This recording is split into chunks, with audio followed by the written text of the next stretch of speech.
नमस्कार मंडळी, आज आपण करणार आहोत सोप्या पद्धतीत सुरळीच्या वड्या। आता सुरळीच्या वड्या करायच्या म्हणल्या की बेसन पीठ अगोदर शिजवून घ्यायला लागतं, मग ते ताटावर किंवा परातीवर पाठीमागे थापायला लागतं। तर अशी बरीच प्रोसेस असते। सुरळीच्या वड्या करायचे म्हणलं की अगदी अर्धा एक तास ह्याच्यामध्ये जातो, पण आता ह्यातला काहीच तुम्हाला करायला लागणार नाही। अगदी तुम्ही 2 मिनिटात ह्या सुरळीच्या वड्या तयार करणार। अगदी परफेक्ट प्रमाणासोबत व्हिडिओ घेऊन आलेले आहे, अगदी वेगळ्या पद्धतीत आहे। तुम्ही पहिल्यांदाच या पद्धतीत बघितला असाल, एकदम सोप्या पद्धतीत सुरळीच्या वड्या। आता तुम्हाला इथे बघूनच समजत असेल कशा झाल्यात ह्या वड्या, मी काही वेगळं सांगायची गरज नाही। चला मग आजच्या व्हिडिओला सुरुवात करूया। तर सुरुवातीला आपल्याला काय करायचं आहे बघा, इथं मोठी मी कढई घेतली, तुम्ही ह्याच्याऐवजी काही घेऊ शकता। ह्याच्यामध्ये पाणी घातलंय आणि लिंबूची फोड घातले, म्हणजे खाली जी कढई आहे ना ती काळी होणार नाही। गॅस चालू केलाय आणि हे पाणी ना उकळवायला ठेवलेलं आहे। आता आपण ज्याच्यामध्ये शिजवणार आहोत म्हणजे सुरळीच्या वड्या काढणार आहोत, अशा प्लेटा ताटं तुम्ही घेऊ शकता। तर इथं मी 2 एकसारखी ताटं घेतलेत, तर तुम्ही अशा प्लेटा किंवा ताटं अशी घेऊ शकता। तर इथं मी 2 एकसारखी ताटं घेतलेली आहेत।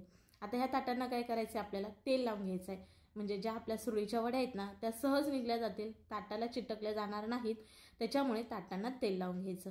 तुम्ही ह्याच्या ठिकाणी छोट्या छोट्या डिश वापरला तरी सुद्धा चालेल, पण इथं मी मोठी ताटं वापरलीत कारण हे पटकन होतं, जास्त वेळ लागत नाही। ताटात बऱ्याच अशा सुरळीच्या वड्या मोठ्या मोठ्या होतात, म्हणून इथं मी ताटं वापरलेत।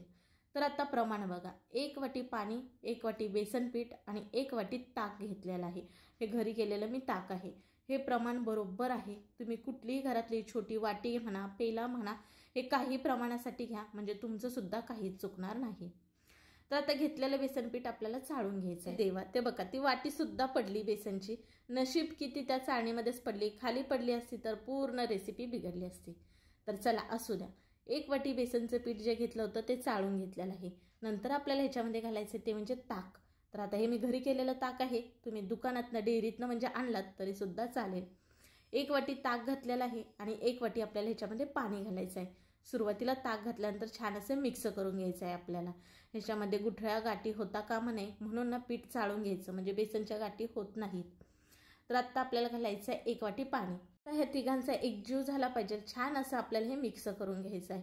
ह्याच्यामध्ये ताकाचं प्रमाण कमी किंवा जास्त झाल्यास ह्या सुरळीच्या वड्या व्यवस्थित येणार नाहीत। त्याच्यामुळे इथे सांगितलेलं जे प्रमाण आहे त्या प्रमाणातच तुम्ही करा, म्हणजे तुमच्या सुद्धा अगदी परफेक्ट असं सुरळीच्या वड्या होतील। तर बघा, चमच्याने छान असं मिक्स केलेलं आहे, पण तेवढं काही मिक्स होत नाही, म्हणून हे हँड ब्लेंडर घ्यायचं आणि ह्याने अशा प्रकारे फेटून घेतलेलं आहे। तर आता तुम्ही इथे बॅटर बघू शकता कसं झालेलं आहे बघा, जास्त घट्ट नाही आणि जास्त पातळ नाही, या टाईपचं झालं आहे। चमचा पलटी केला की त्याच्यावर एक लेयर येते की तेव्हा समजायचं आपलं हे बॅटर झालेलं आहे। मग आता आपण ह्याच्यामध्ये चवीनुसार मीठ घालणार आहोत, थोडीशी पाव चमचा इतकी हळद घालणार आहोत आणि थोडंसं पाव चमचा इतकं हिंग घालणार आहोत, कारण बेसन हे पचायला जरा जड असतं, त्याच्यामुळे हिंग हे घालायचंच। आता आपण हे परत सगळे जिन्नस ना मस्तपैकी मिक्स करणार आहोत।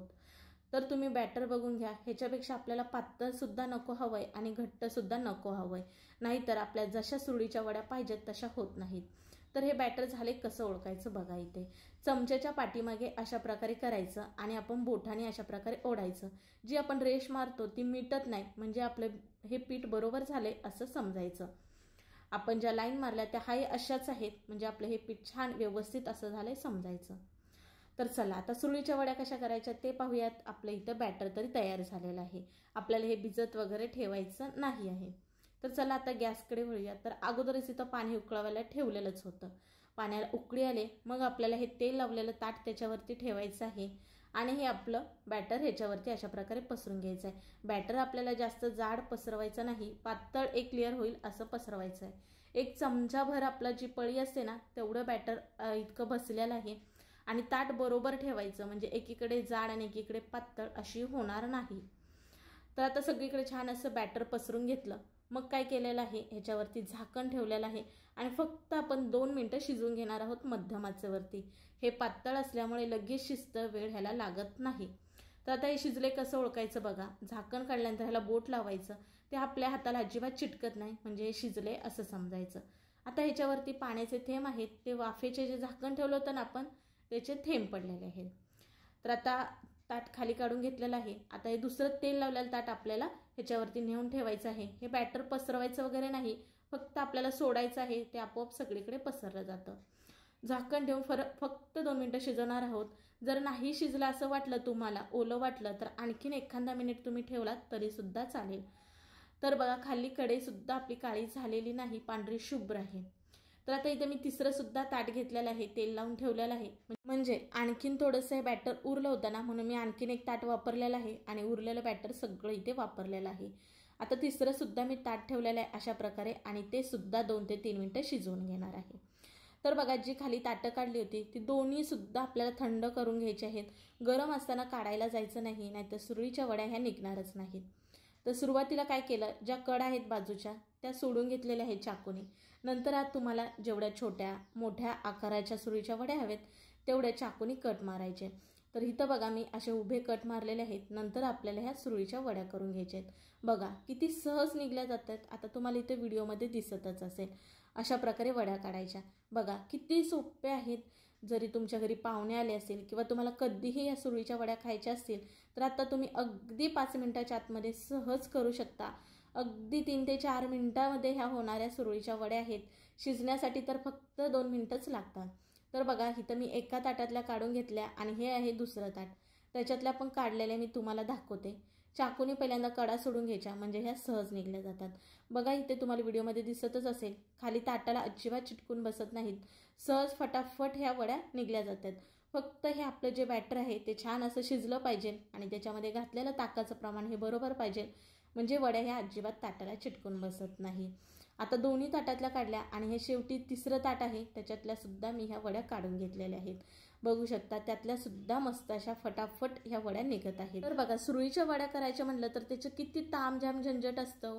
बेसनपीठ अगोदर शिजवावं लागतं, नंतर ताटावर परातीवर पसरवावं लागतं आणि मग ते थंड झाल्यानंतर वड्या पाडायला लागतात. तर बघा ही किती सोपी पद्धत आहे. आता कोणाकोणाला ही पद्धत आवडली मला नक्कीच कमेंट करून सांगा. तर सगळ्या छान अशा वड्या पाडून घेतलेल्या आहेत. मग आता आपल्याला घालायची ह्याच्यावरती फोडणी. तर इथं मी 1 पळीभर इतकं तेल चांगलं कडकडीत गरम करून घेतलं. ह्याच्यामध्ये मोहरी, जिरे आणि अर्धा चमच इतके तीळ घातलेले आहेत. थोडीशी कढीपत्त्याची पाने घातलीत. तर आपली ही फोडणी चांगली तडतडली की मग आपल्याला चमच्याने ह्या वड्यांवरती आपल्याला ही फोडणी घालून घ्यायची आहे. बघा इथे व्हिडिओमध्ये तुम्हाला दिसतच असेल. बघा किती सोपी पद्धत आज तुमच्यासाठी मी घेऊन आलेली आहे. कोणाकोणाला आवडली ही पद्धत मला कमेंट करून सांगा. व्हिडिओ आवडल्यास लाईक करा आणि हो तुम्ही आपल्या चॅनलला अजूनपर्यंत सबस्क्राईब केलं की नाही, केलं असेल तर ठीक आहे, पण नसेल केलं तर पटकन सबस्क्राईब करा बघू, म्हणजे माझे येणारे पुढील छान छान व्हिडिओ तुम्हाला पाहायला भेटतील. आणि तुम्ही सुद्धा नक्की एकदा ह्या पद्धतीत सुरळीच्या वड्या करून पहा. आता तुमच्याकडे सुरळीच्या वड्या म्हणतात किंवा खांडवी म्हणतात, मला नक्कीच कमेंट करून सांगा. तर रिझल्ट तुमच्या समोर आहे ह्या सुरळीच्या वड्यांचा. कशा दिसतात मला नक्कीच कमेंट करून सांगा. आणि हो व्हिडिओ जास्तीत जास्त लोकांपर्यंत शेअर करा. व्हिडिओला लाईक करायला विसरू नका. चला पुन्हा भेटू नवीन एका रेसिपीसोबत. तोपर्यंत बाय बाय.